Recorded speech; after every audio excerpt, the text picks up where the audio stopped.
Alors, mon parcours est assez atypique parce que j'ai changé plusieurs fois de voie professionnelle et j'ai travaillé dans le milieu du vin depuis, et je travaille toujours d'ailleurs, j'ai une vigne à Banyuls, dans le milieu du vin depuis 10 ans. Et au Covid, en fait, je me suis mis en contact avec ma grand-mère qui était en EHPAD.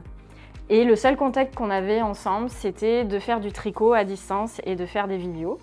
Donc le textile est revenu à ce moment-là et j'ai replongé dans l'histoire familiale. Et en fait, c'est une histoire de plusieurs générations de femmes, de couturières, de la Lozère au Vaucluse et aujourd'hui jusqu'en terre catalane, autour du tissage, autour du tricotage et surtout des belles matières. Donc grâce à ma grand-mère, on a retravaillé, on a reparlé de ces histoires familiales. Donc mon entreprise, c'est vraiment l'idée de créer un lieu unique dans la région Occitanie autour du savoir-faire de tisserand, autour de la transmission de ce savoir-faire qui disparaît et également de créer, donc d'agir dans cette filière de la mode éco-responsable et surtout dans l'innovation. C'est-à-dire, c'est pas parce que je vais axer sur des matières naturelles qu'on n'est pas dans l'innovation. On est dans une recherche, dans une réappropriation et dans une adaptation, évidemment, au XXIe siècle de ces matières naturelles. Du coup, mes clients vont plutôt être des professionnels de la filière textile. Donc, ça va être des gens qui vont, par exemple, avoir des cheptels de brebis, qui vont vouloir valoriser la laine. Cette laine qui est connue comme un déchet, qui est souvent brûlée ou achetée en très gros lots et expédiée, exportée on ne sait pas trop où. Donc ces gens-là vont faire du fil et vont chercher un savoir-faire de tissage pour récupérer derrière du tissu. Après, je fournis du tissu évidemment à la demande pour les couturiers, pour les confectionneurs. Donc je me situe vraiment au milieu de cette filière textile. Quand je me suis installée dans les Pyrénées-Orientales et que j'ai apporté mon projet ici, je suis de suite venue voir le Cap, justement pour avoir un encadrement.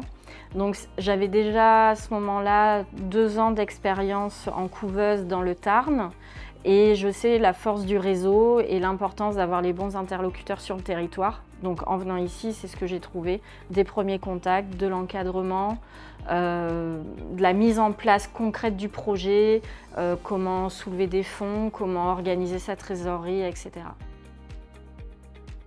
Le premier accompagnement dont j'ai bénéficié, c'est déjà d'avoir eu accès à l'espace de coworking. Donc ça, c'est quand même bien de sortir de chez soi, de venir dans un autre environnement professionnel, de se poser, surtout quand on va faire de l'administratif, des dossiers ou même du suivi client, d'être dans un environnement, on va dire, neutre et pas à la maison, ça change tout. Après, j'ai continué donc à distance le travail, mais je suis encadrée par, on peut dire, un coach d'entreprise aussi. Le Cap me permet d'avoir ce coach avec moi en permanence et du coup c'est quand même très confortable et ça assure qu'on va dans la bonne direction. Je pense que c'est intéressant de venir au Cap justement pour avoir ses premiers contacts et du réseau parce que c'est pour moi le plus important quand on est artisan, qu'on devient chef d'entreprise. On a beaucoup de doutes, de questions. Des fois, on a des évidences, mais en fait, ce ne sont pas forcément les bonnes idées.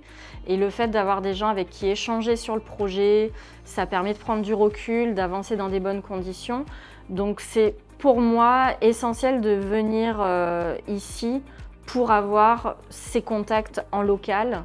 Comment réellement le réseau professionnel s'organise. Puis après, de toute manière, c'est à nous, en tant que chef d'entreprise ou artisan, d'aller trouver nos propres réseaux, etc.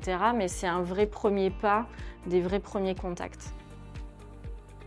Le conseil principal que je peux donner à un artisan ou donc à un chef d'entreprise, c'est vraiment d'axer sur le réseau parce que n'importe quelle expérience professionnelle, qu'elle soit de notre domaine ou pas, est toujours bonne à prendre et c'est la meilleure école.